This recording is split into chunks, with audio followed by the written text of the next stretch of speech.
Welcome to Elden Ring. My controller is not functioning. Welcome to Elden Ring. My controller is still not functioning. Welcome to Elden Ring.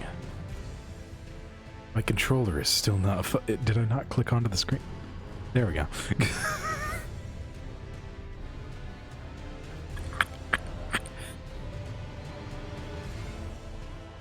Oh, come on, it has to be working by now. Gosh, dang it. Alright, well, we're scrapping all of this.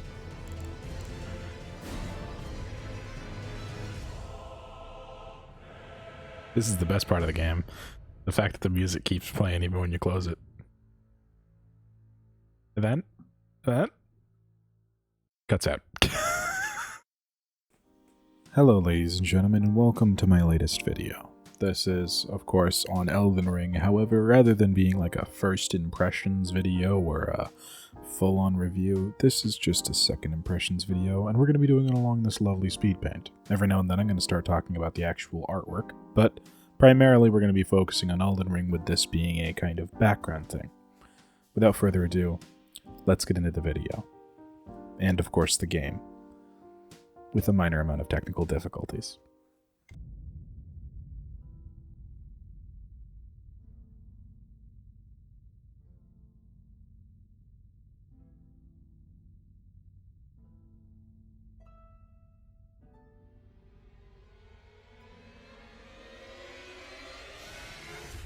Welcome, ladies and gentlemen, to Elden Ring.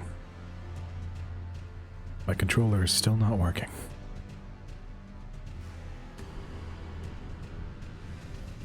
Perhaps my computer does not want to accept the fact that the game is running, and thus is fighting me. Perhaps my controller is broken. Regardless, I protest playing this on keyboard.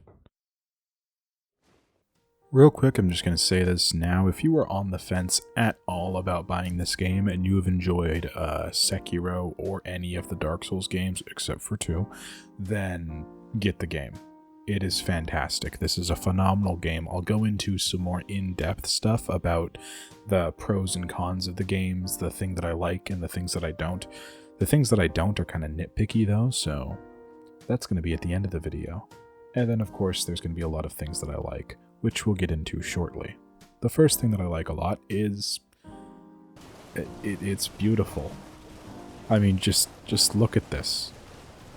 These stellar, gorgeous landscapes and everything, and this is just from day 2 of me filming this. I couldn't get much farther because I had to stop recording so I could enjoy the game with, you know, not having to be on all the time and actually making goofy commentary. But since then, I've actually gotten to the end of the game as of the recording of this audio, and it still holds up. It's fantastic. The game is beautiful. The everything feels weighty, and just like Dark Souls did when I was new to it, it kills me. A lot. Like, an unreasonable amount of times does this game kill me. There is sneaking now, and I actually had this conversation with my own mother. But see, Mom, now I can sneak. I can sneak rather than having to be a sorcerer and use hidden body and spook. I can just hide from this weird abomination. Don't try to look at him. He's disturbing. I think the best part about this is that it gives you 2 different kind of gameplay styles that you can viably do both at the same time. Either you can be a sneaky boy, or you can just go up and attack people. Your choice. Really, it is. It's your choice. Feel free to do anything you want in this world, because you don't even have to kill Godric. Well, you do have to kill Godric, but I'm getting ahead of myself. You can go around his castle and explore the world. What? It's true open world, even though there's a storyline. Who would have thought of that? Whoa. It feels very Skyrim, I'd have to say. And stunningly enough, the visuals like these are more reminiscent of Guild Wars to me than, well, any other kind of open world game. And I know that some of you might not know what Guild Wars is, but if you don't, look it up and play the game. It's fun. Trust me. But regardless, this is a fantastic concoction of Sekiro and I'd say Dark Souls 3 and 1 and 2 and Bloodborne. And it's just all the good bits of that mushed into one. The attacks feel weighty. There's a bit of a dance to every boss fight rather than just hit it with big sword. Ooh, ooga booga. And yeah, it's fantastic. And as I said, it killed me a lot. But also, it had events like this come up, which are the only comedic events that I could find in hours of recording. So please enjoy. Oh, come on. I should have dodged that. That's a dumb attack. That's a garbage game. 0 out of 10. I was drinking. Do you know nothing of dueling? Whoops. Come on then. Swing! Swing! Do it! I didn't mean like that. Goodness. Okay.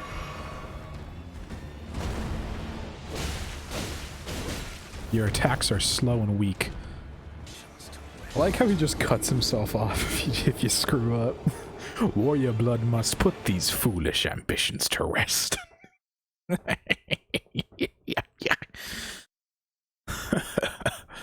Wonderful. Yeah, this is a dance. This isn't a battle anymore. This is a dance. Come at me, dude. I'll swing you around like I spin my wife. And I mean that in the most dancing term possible.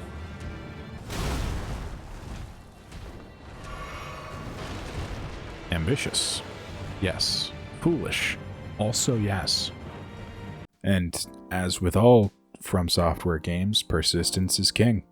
You can just wind up, after a while, learning the boss enough to kill him, even if you're under-leveled or over-leveled, or just suck at the game like me. Squishy little baby. But, speaking of killing this boss, I actually didn't just straight up kill him. After I died a few dozen times, I went out and started searching a bunch of crypts, because you can just do that.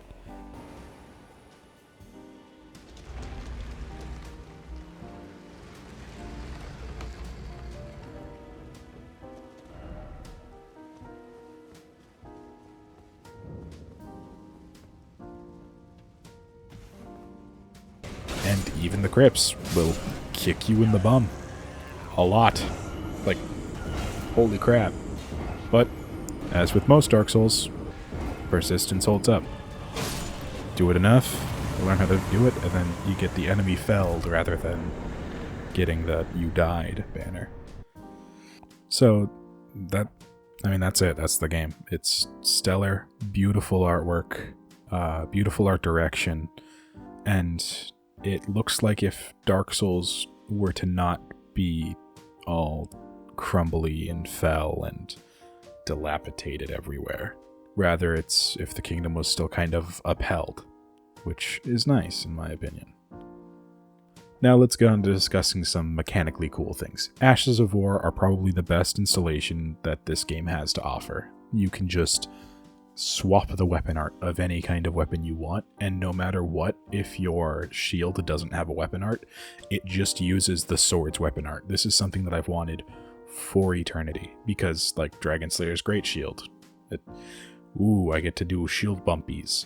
That's fun, but I'd rather be able to wield the Dragon Slayer's Great Shield and Great Axe and then do his big bonk attack rather than having to switch to two-handing it and then hold down the left trigger. Now you can just hold down the left trigger and do whatever you want. I used Quickstep for the longest time because it's overpowered. My older brother, DJ Luigi from Boats and Goats,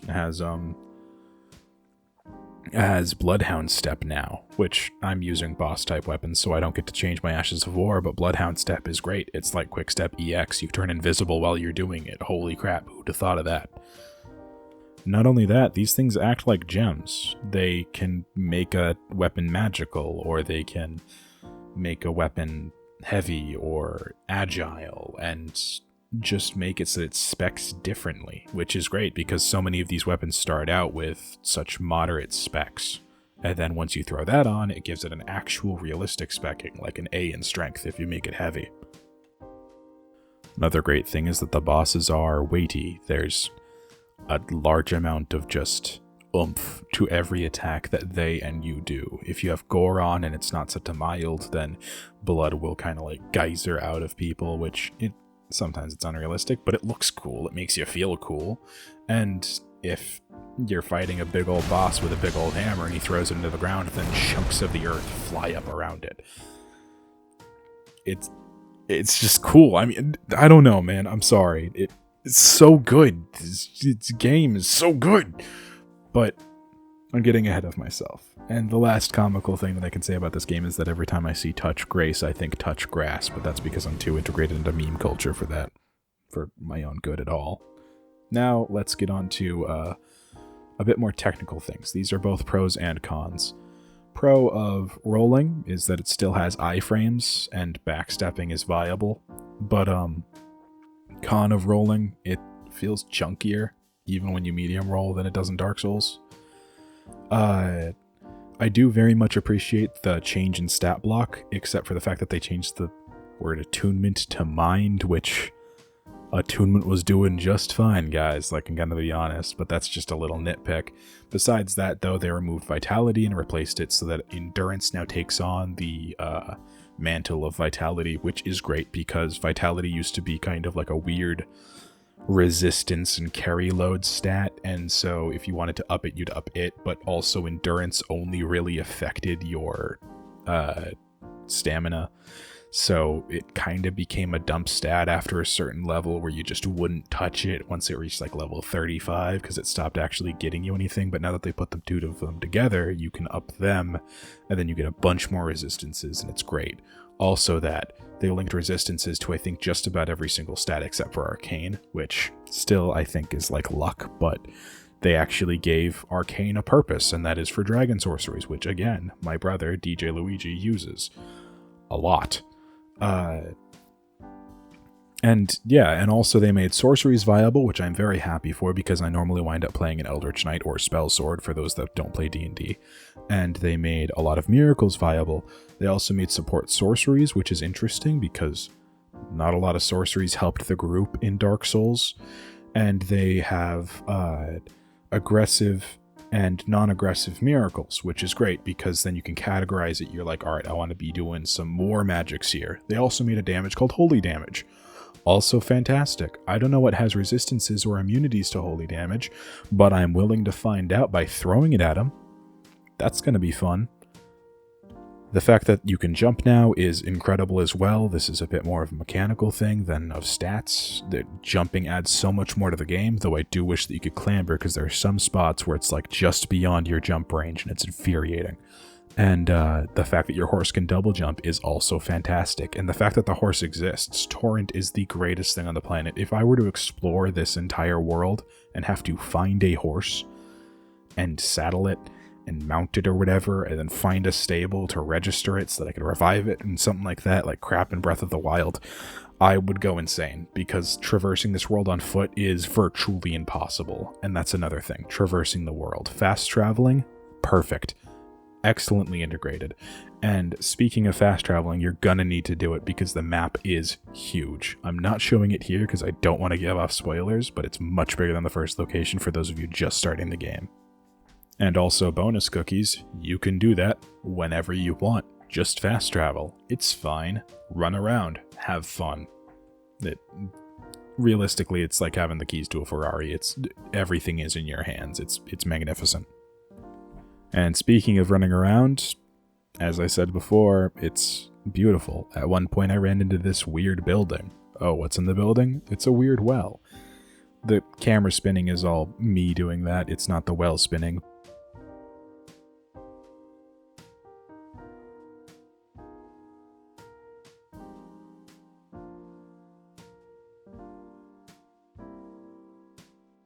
Then you get greeted by this beautiful, just towering purple area, and you're like, what's this? So then as you look up, stars begin to develop in the skies, but you're underground. So it's crystals in a cave. And it's a perpetual nightfall in this ruined place that is filled with just things that will kill you so quickly, and I love that so much. And sweet goodness, I had to tear myself away from playing this game just to make this video. But now, since we're about, 11 minutes into the episode, whatever, it's time to mention some cons. There's this thing that the bosses do, and it's incredibly annoying. DJ Luigi calls it stalling, and I think that's a pretty good term for it. It's where a boss will bring up his big sword, and rather than bringing it down on you, he'll hold it in the air for about 2 seconds, which I'll point out, I don't like this because it's unrealistic. It's not that I don't like this because it makes the game harder. I don't like this because it's unrealistic. If a boss jumps into the air, they are not going to levitate for 2 seconds before they fall on you. That's not going to happen. Anyways, with that out of my system, it's kinda, as I said, unrealistic in the fact of, if I'm going to raise a big sword, and this is coming from a man who has swung a sword before, if I'm going to raise a big sword, part of the motion of raising the sword is getting momentum, so holding it in the air is entirely bad, but only for me. It's like pulling a punch. And it feels weird in-game, especially since when you roll an attack, you might just be rolling the wind-up, and then miss the roll on the attack, and immediately get just chunked in the face. Regardless of that, though, there's also another issue that my friends and I have been talking about. It's what one of them calls the 1-2 punch.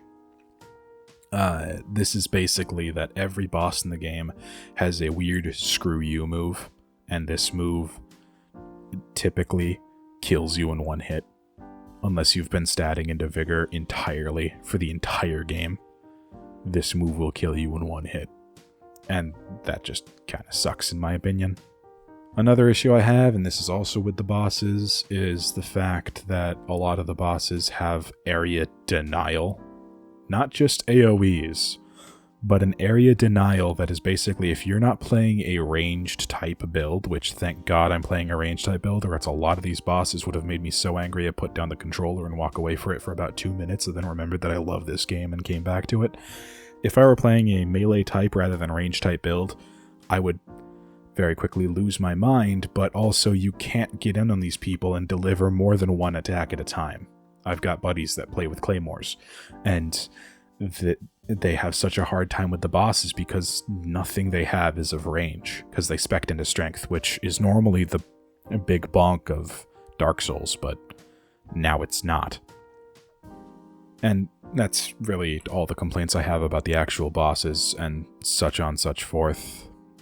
There's not much to actually gripe about this game. The cons are very slim compared to the incredible storyline, which I'm gonna skim over because I don't want to spoil anything for you. The just magnificent vistas that you can see, and the fact that, again, the game will repeatedly kill you over and over and over again. But you gotta get back up, you gotta run through it, and you gotta find somewhere to souls grind, because goodness gracious, being overleveled in this game is the best thing in the world. But yes, this is my second take on Elden Ring, and it's a good game. I can say that after a full week of doing nothing but schooling and playing it. And by schooling, I mean actually going to school, because gotta study. This probably isn't going to be my main job. But, yeah. So, second take, still good. If you're thinking about picking this game up and you liked Dark Souls 3 or Sekiro, I can't say much about Bloodborne because I haven't played that game too much, then definitely pick up this game. It's phenomenal. not only in graphics, but in gameplay as well. And if you like Sekiro, try to find the guy who sells you Arts of War, or Ashes of War, I should say, because he's the guy that sells you Quickstep. And now that I'm out of things to talk about with Elden Ring, well, I'm not out of things to talk about. It's just that I really don't want to spoil literally any part of the game for you guys, but I do want to give you a good, honest review. But also, there's an artwork going on in the background, so I might as well talk about it. If you came here for the artwork, this is your moment. I'll timestamp it in the description, I guess. But this is realistically just a drawing that I made up in the car on my way to work, I think. And I carpool, so yeah. And this is it coming into full fruition. It's based entirely off of Elden Ring in the sense of the clothing and aesthetic, rather than it being my standard little gremlin that you guys saw in the first video. If you want to watch that, if you haven't, please go watch it. It is good. It is an instructional guide on how to get all of the items that you'll need to get to 801 in Dark Souls very, very quickly. Dark Souls 3, I should say. And I promise I'm going to make more videos concerning the bosses there, because it's a boss cheese build. That's the idea. It's the ultimate strategy guide. But the artwork, it's really straightforward. Right now I'm doing lines. The chains took way too long to draw, because how do you draw chains without using a chain brush? I hate using chain brushes though, so I'm not going to do that. Everything is hand drawn. But yeah, forgot to do the kilt there, or not kilt, the coat there. So I had to swoosh it in at the last second. And then here's me doing lines. On the sword, the reason that it's all thick is to give a, like, false perspective. That's actually a trick that I learned through animation, is thicker lines, animation and manga, I should say. Thicker lines are normally closer to the viewer, and thinner lines are rather far away. You're going to see me doing this trick a bit more in a different layer, but I was trying to make sure it would actually work, and it kind of did, so I just kind of rolled with it. And the rest of this is just general line work stuff, throwing in stuff last second because this is how I work, and I hate my work setting, but it's always what I revert to. Is I forgot to throw in the coat. Oh no, gotta adjust the sheath because the coat is there now. Rather than the sheath being pointing down, it would be pointing up because it's reacting to the coat, and all the things you have to think about. Because, I mean, you're making something that you want to look good because you're throwing it on the internet. And then the boots and stuff like that. None of this is based off of an armor set in-game, though I wish that there was an armor set for this in-game. FromSoft, if you... please, that would be incredible. But, no, this is just the Warlock in his traditional garb. And, yeah, I made it so that it's less comical and more realistic, I guess. However, the Warlock's face is still pitch black because he's a shadow folk, so that's that.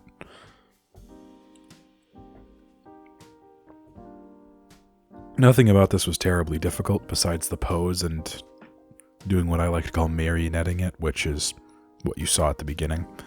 And the marionette is basically like the stick figure skeleton that I throw down underneath of it. And it's just a bit more than that, because it's the balls are on the knees, the tubes for the legs, the tubes for the arms, and the big old torso piece. And the rest of this is kind of mindless, just going through it, going through the motions.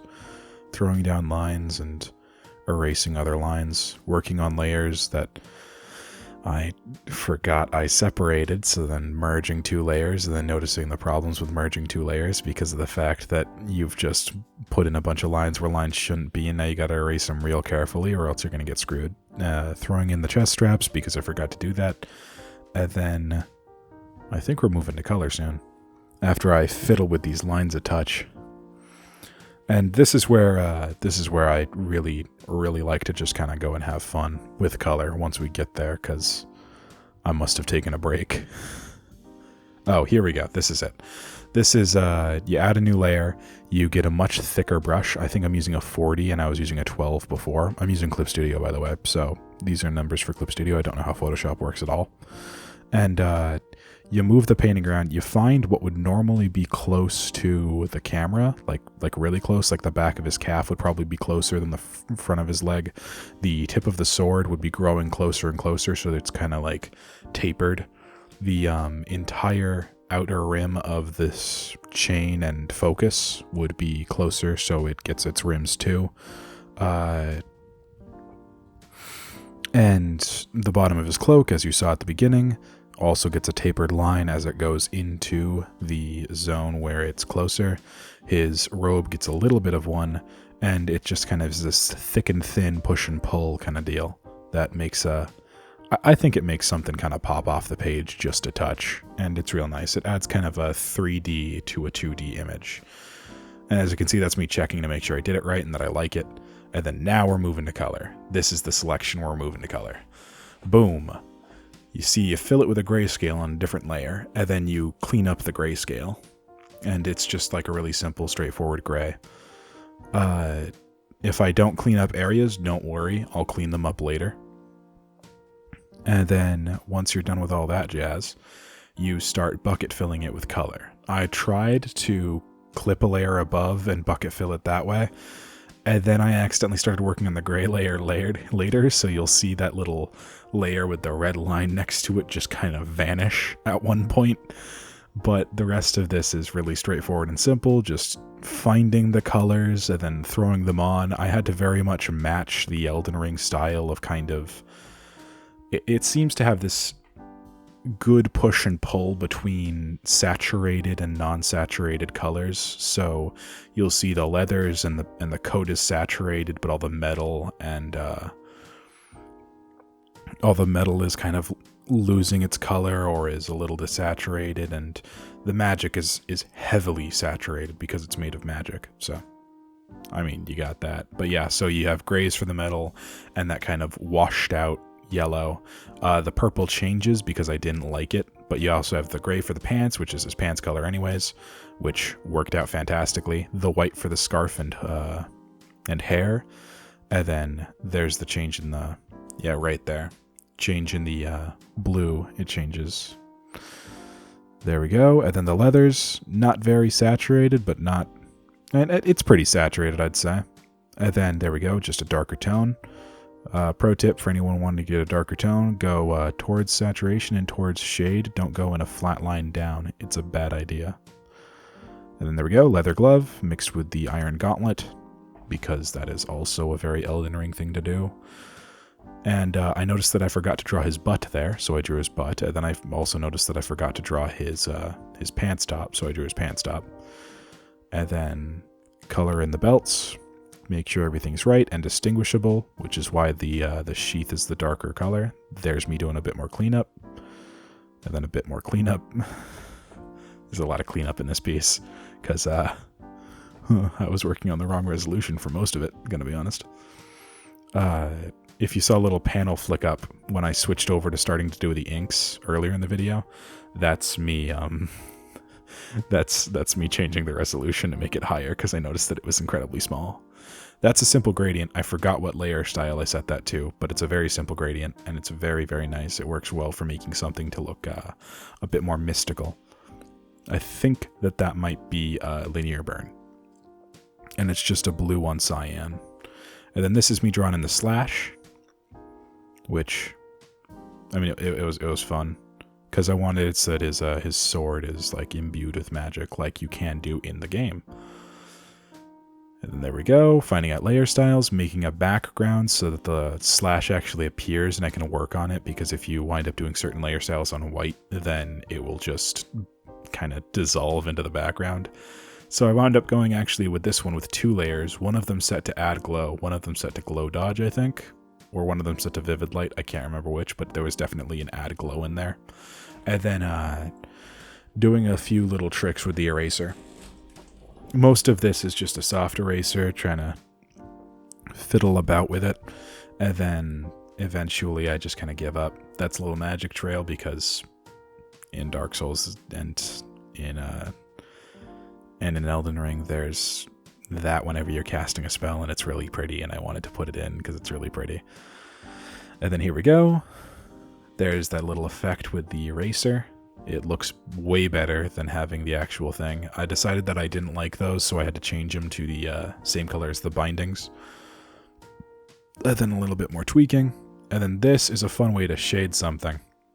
you slap a gradient over it, you set it to clip to the layer below, and then you just find a random layer style that you think looks really nice, and then what you do is you start erasing. And the reason you have a gradient is because shadow tones nearer to light source will have kind of the warmth or coolness, whichever is your light source, of the light, but the shadow tones away from it will have the opposite. So if you have like a blue light standing in front of the guy, then you'd gradient from blue to like kind of a red or a magenta, and then that would make it so that it's this like kind of false depth, and you erase whatever the light is directly hitting. So if there's a shadow, like basically if there's ambient occlusion directly next to the light, it will still get some of that warmth from the light bouncing off of other things, so it will still be a little touch warm. But with stuff like this, it just looks really good and a little bit vaporwavy, actually. Like it gives it this neat aesthetic. Also, this layer style did not work on the hair and scarf, and I'm not too mad about that, actually.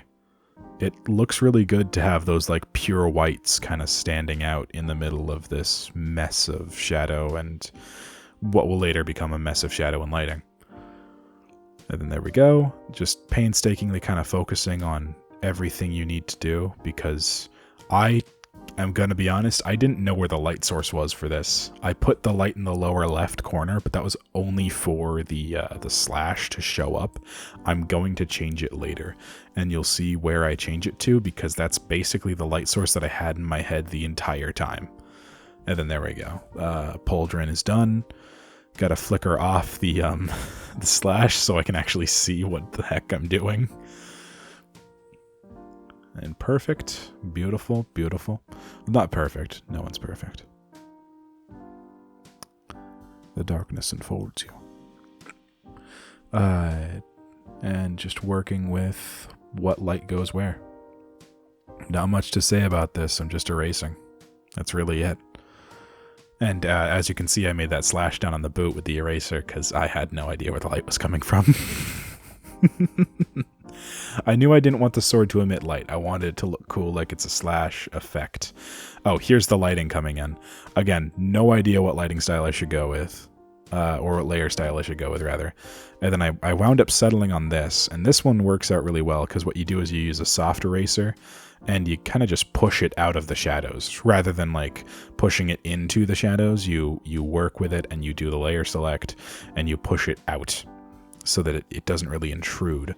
So as you can see, I'm doing that magic wand select. I'm tapping his leg, I'm tapping his coat, and I'm just kind of pushing the light back towards the light. And this is the hard lighting section. This is where you do all the rims, and it's just set to, like, I'm pretty sure glow dodge, because that's a really good layer setting. And you just kind of give everything that kind of fine polish at the end with a slightly more saturated, slightly brighter shade of what you were working with your rough light, which was just done with an airbrush. I didn't even do a gradient for that. And then, of course, you have to work on the chains, and you have to work on his gauntlet, and his gauntlet must be very, very shiny, because if his gauntlet isn't shiny, then what's the point, really? And, yeah. You gotta make it look like metal. And then this goes on for a hot second. I wanted to give it a very cool design in the background, so I had to actually make the image larger, and then throw everything into a folder, shrink it down, and then shrink it down more until I was satisfied, and then rotate the background and shrink it even more, so now it's a diamond, and it looks nice, you know what I mean? But it's not enough. That's not enough. Why he's on a diamond in whiteness, you know, white void. Let's fix that. Let's make it look really cool and dynamic. Maybe switch the light. Nope. Maybe switch the lighting source on the inner diamond. I don't keep it, but I thought it would be cool. Maybe do a new gradient. That'll work. And it did. I actually kept with that.